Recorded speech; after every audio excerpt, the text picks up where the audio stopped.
Good morning students. Last class में हम लोगों ने नया लेसन स्टार्ट किया था जिसका नाम था मॉडर्न कम्युनिकेशन इलेक्ट्रॉनिक। ठीक है। इसमें हम लोगों ने दो टॉपिक पढ़े थे। इसमें हम लोगों ने देखा था कि कम्युनिकेशन की डेफिनेशन क्या होती है, उसके बाद कम्युनिकेशन जो होता है किस तरीके से होता है, जैसे टाइप्स जिसको हम लोगों ने बोला था। एक होता है रेडियो कम्युनिकेशन और दूसरा पढ़े थे हम लोगों ने लैंड कम्युनिकेशन।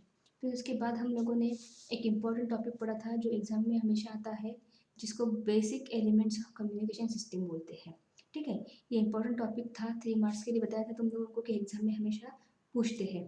तो आज हम लोग इसके इसके आगे का टॉपिक पढ़ने वाले हैं जो है कि types of communication system. Communication system जो होती है उसके टाइप्स कौन से होते हैं।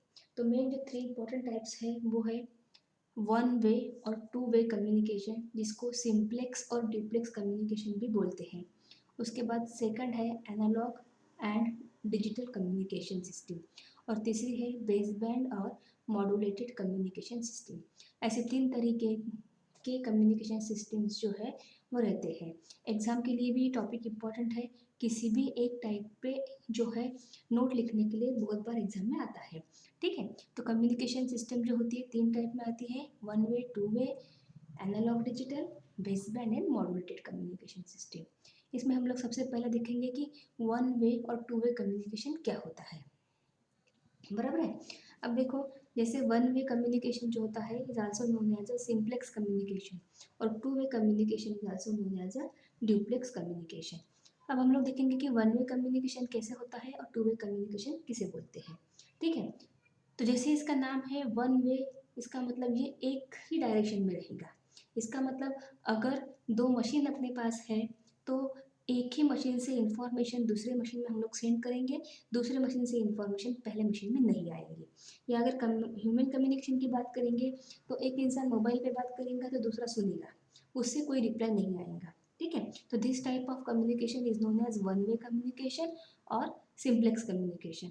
एंड टू वे कम्युनिकेशन का मतलब क्या है कि एक मशीन से इंफॉर्मेशन दूसरे मशीन में जाएगी और फिर से दूसरे मशीन से इंफॉर्मेशन जो है पहले मशीन में आएगी, मतलब दोनों मशीन से इंफॉर्मेशन जो है वो एक्सचेंज होगी। और अगर हम ह्यूमन कम्युनिकेशन की बात करेंगे तो मोबाइल पे अगर दो लोग बात कर रहे हैं तो दोनों तरीके से जो है वो कम्युनिकेशन चलेगा। मतलब पहला बोलेगा दूसरा रिप्लाई देगा, दूसरा बोलेगा तो पहला रिप्लाई होगा। ठीक है। तो इस तरीके से इसको टू वे कम्युनिकेशन है, जिसको डुप्लेक्स कम्युनिकेशन भी बोलते हैं। नेक्स्ट पॉइंट ये है कि इसके एग्जाम्पल्स क्या होते हैं। ठीक है ना। जैसे हमने वन वे कम्युनिकेशन बोला है, इसका बहुत अच्छे से एग्जाम्पल है रेडियो ब्रॉडकास्टिंग। रेडियो पे हम लोग सिर्फ सुन सकते हैं, बट हम लोग वापस उसको कुछ फीडबैक नहीं दे सकते। बराबर है। टीवी ब्रॉडकास्टिंग हो गया, टीवी पे हम लोग पिक्चर देख सकते हैं, गाने सुन सकते हैं, आवाज़ सुन सकते हैं, लेकिन हम लोग उनसे उधर जो है वो रिप्लाई नहीं जाता है। उसके बाद जो है टू वे कम्युनिकेशन के एग्जाम्पल अगर हम देखें तो टेलीफोन वो बेस्ट एग्जाम्पल है। उसके बाद फैक्स मशीन जो है वो भी एक अच्छा एग्जाम्पल है। ठीक है। तो ये हो गया वन वे और टू वे कम्युनिकेशन। नेक्स्ट जो है दूसरा, जैसे हमने बोला था कि एनालॉग एंड डिजिटल कम्युनिकेशन। ठीक है। अब ये जो है ये नाम तुम लोगों ने सुना हुआ है। एनालॉग और डिजिटल जो है ये सिग्नल्स होते हैं। बराबर है। तो ऐसे कम्युनिकेशन सिस्टम जिसमें ये इन सिग्नल्स को यूज़ किया जाता है, उनको एनालॉग सिग्नल अगर यूज़ करते हैं तो एनालॉग कम्युनिकेशन, और डिजिटल सिग्नल अगर यूज़ करते हैं तो डिजिटल कम्युनिकेशन। बराबर है। अब एनालॉग सिग्नल कैसे होते हैं, देखो साइन वेव के फॉर्म में हम लोग पढ़ चुके हैं, इनको एनालॉग सिग्नल्स बोलते हैं। और इस तरीके से डिजिटल स्क्वायर वेव फॉर्म में अगर रहता है तो उसको इन सिग्नल्स को डिजिटल सिग्नल्स बोलते हैं। कम्युनिकेशन के लैंग्वेज में जो है उनके नाम थोड़े चेंज होते हैं। जैसे हम लोग डिजिटल इलेक्ट्रॉनिक्स में इसको वन बोलते हैं और इसको जीरो बोलते हैं। ये वन वन जीरो वन हो गया। लेकिन यही सिग्नल जब कम्युनिकेशन में यूज़ किया जाता है तो वन को मार्क बोलते हैं और जीरो को स्पेस बोलते हैं। बराबर है। तो ऐसा कम्युनिकेशन जिसमें कम्युनिकेशन के लिए एनालॉग सिग्नल यूज़ किए जाते हैं उनको एनालॉग कम्युनिकेशन बोलते हैं, और ऐसे कम्युनिकेशन जिसमें डिजिटल सिग्नल यूज़ किए जाते हैं उनको क्या बोलते हैं, डिजिटल कम्युनिकेशन बोलते हैं। अब एनालॉग कम्युनिकेशन का जो है बेस्ट एग्जांपल जो है वो है टेलीफोन, लैंडलाइन जिसको अपन बोलते हैं, लैंडलाइन टेलीफोन के सिग्नल हो गए या टीवी के पिक्चर सिग्नल हो गए। टीवी में 2 सिग्नल रहते हैं, पिक्चर सिग्नल और साउंड सिग्नल। और डिजिटल अगर हम बात करेंगे तो टेलीग्राफ सिग्नल हो गए, रडार के सिग्नल हो गए। बराबर है। डाटा सिग्नल्स हो गए। ये जो है ये डिजिटल सिग्नल्स के एग्जाम्पल्स हैं। ठीक है, ये हो गया दूसरा। उसके बाद तीसरा जो है बेस बैंड और मॉड्यूलेटेड कम्युनिकेशन सिस्टम। ठीक है, अब देखो बेस बैंड और मॉड्यूलेटेड सिस्टम का मतलब क्या है। तो देखो कुछ सिग्नल ऐसे होते हैं जो as it is original form में सेंड किए जाते हैं, जैसे वॉइस हो गया, पिक्चर हो गया, टेक्स्ट हो गया। अगर इसको हम लोगों ने ओरिजिनल फॉर्म में सेंड कर दिया, ठीक है, उस टाइप की कम्युनिकेशन को क्या बोलते हैं, बेस बैंड कम्युनिकेशन बोलते हैं। जैसे इंटरकॉम हो गया, उसके बाद टेलीफोन हो गया, सीसीटीवी के सिग्नल हो गए, सोनार मशीन हो गई। ठीक है, ये बेस बैंड कम्युनिकेशन की एग्जाम्पल है। और मॉड्यूलेटेड कम्युनिकेशन का मतलब क्या हो गया कि अगर इंफॉर्मेशन लॉन्ग डिस्टेंस तक नहीं जा रही है, ठीक है, तो उसमें उसमें उन सिग्नल्स को मॉड्यूलेट किया जाता है, मतलब मॉडिफाई किया जाता है, उसमें कुछ दूसरे सिग्नल्स को ऐड किया जाता है, और वो सिग्नल्स ऐड करने के बाद नया सिग्नल्स तैयार होता है। उस टाइप की कम्युनिकेशन को बोलते हैं मॉड्यूलेटेड कम्युनिकेशन। जैसे एफएम के सिग्नल हो गए, फैक्स मशीन के हो गए, टीवी हो गया, पीपीएम, पीईएम, ये सिग्नल जो हो गए ये आते हैं तुम्हारे मॉड्यूलेटेड सिस्टम में। ठीक है, ऐसे तुम्हारे कम्युनिकेशन जो है उसके 3 टाइप होते हैं। ये क्वेश्चन जो है बहुत इंपॉर्टेंट है एग्जाम के लिए। ठीक है, उसके बाद एक और टॉपिक हमको आज पढ़ना है जो है इलेक्ट्रोमैग्नेटिक स्पेक्ट्रम। ठीक है, अब स्पेक्ट्रम का मतलब क्या होता है, देखो कि स्पेक्ट्रम मतलब एक रेंज हम लोग जिसको बोलते हैं।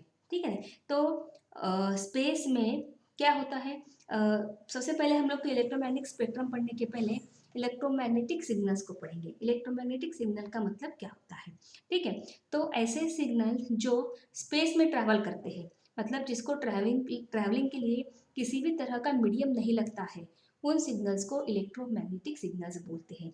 जैसे मोबाइल के सिग्नल्स हो गए, टीवी के सैटेलाइट से आए हुए हो गए सिग्नल्स हो गए, रडार के सिग्नल्स हो गए। तो ऐसे सारे सिग्नल्स जो स्पेस में ट्रैवल करते हैं उन सिग्नल्स को इलेक्ट्रोमैग्नेटिक सिग्नल्स बोलते हैं। और उन सिग्नल्स को ट्रैवल करने के लिए जो एरिया दिया जाता है जिसको रेंज बोलते हैं हम लोग, उस रेंज को इलेक्ट्रोमैग्नेटिक स्पेक्ट्रम बोलते हैं।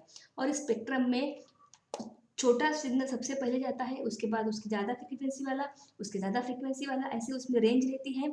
जो लोएस्ट फ्रीक्वेंसी सिग्नल से लेके हाईएस्ट फ्रीक्वेंसी सिग्नल, मतलब लाइट सिग्नल तक उसकी रेंज रहती है। बराबर है। तो इसको अगर डिफाइन करने के लिए बोला आपको कि डिफाइन द इलेक्ट्रोमैग्नेटिक स्पेक्ट्रम, तो हम लोग कैसे डिफाइन करेंगे, द एंटायर रेंज, एंटायर मतलब पूरी complete, the entire range of frequency, ठीक है, of electromagnetic waves, the entire range of frequency of electromagnetic waves मतलब signal from lowest frequency means सबसे लोएस्ट फ्रीक्वेंसी जो होती है वो पावर लाइन की होती है, 30 to 50 हर्ट्ज की फ्रीक्वेंसी होती है।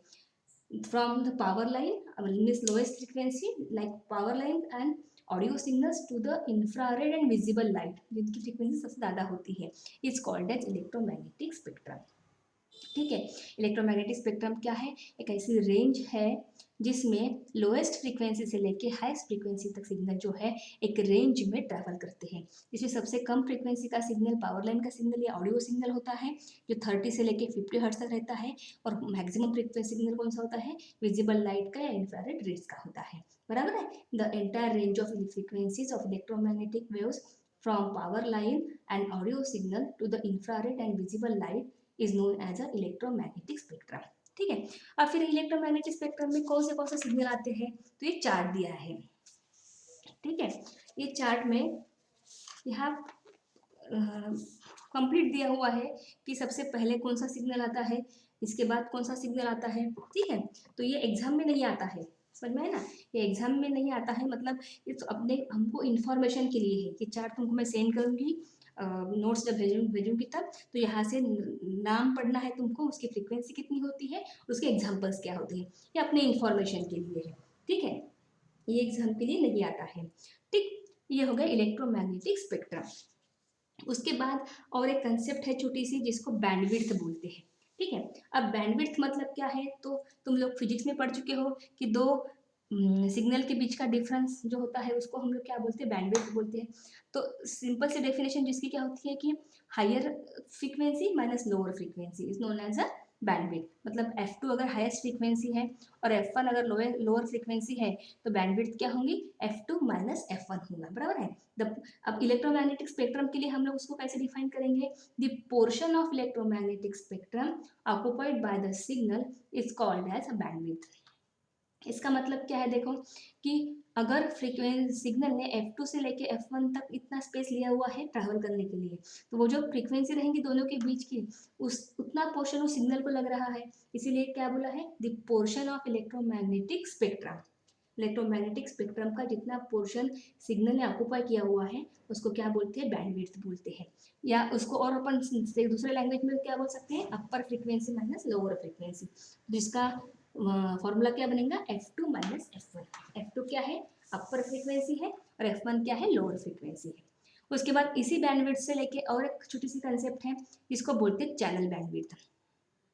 ठीक है, अभी चैनल बैंडविड्थ क्या है, तो ये फ्रीक्वेंसी की रेंज होती है जो सिग्नल को ट्रैवल करने के लिए लगती है। Means it is the range of frequencies required to transmit the desired information. ये एक फ्रीक्वेंसी की ऐसी रेंज होती है जो एक्चुअली सिग्नल को ट्रैवल करने के लिए लगती है। बराबर है, ये दोनों डेफिनेशन जो है इंपॉर्टेंट है। एक बार फिर से देखो, चैनल बैंडविड्थ क्या है, it's the range of frequencies required to transmit the desired information. ठीक है, तो ये जो है इलेक्ट्रोमैग्नेटिक स्पेक्ट्रम और बैंडविड्थ तो चैनल बैंडविड्थ, ये तीन कंसेप्ट जो है 3 मार्क के लिए एग्जाम में डिफाइन करने के लिए आती है। ठीक है, तो आज हम लोगों ने 2 टॉपिक पढ़े। इसमें पहले हम लोगों ने देखा कि कम्युनिकेशन सिस्टम के क्या टाइप होते हैं, जिसमें हमने देखा कि 3 टाइप होते हैं। एक एक ही मशीन से सिग्नल जा रहे हैं, उसको वन वे कम्युनिकेशन बोलते हैं। दोनों तरफ से आना जाना हो रहा है सिग्नल्स का, तो 2 वे कम्युनिकेशन। एनालॉग सिग्नल अगर हम लोग यूज़ करते हैं तो analogue communication, digital signal use करते हैं तो डिजिटल कम्युनिकेशन।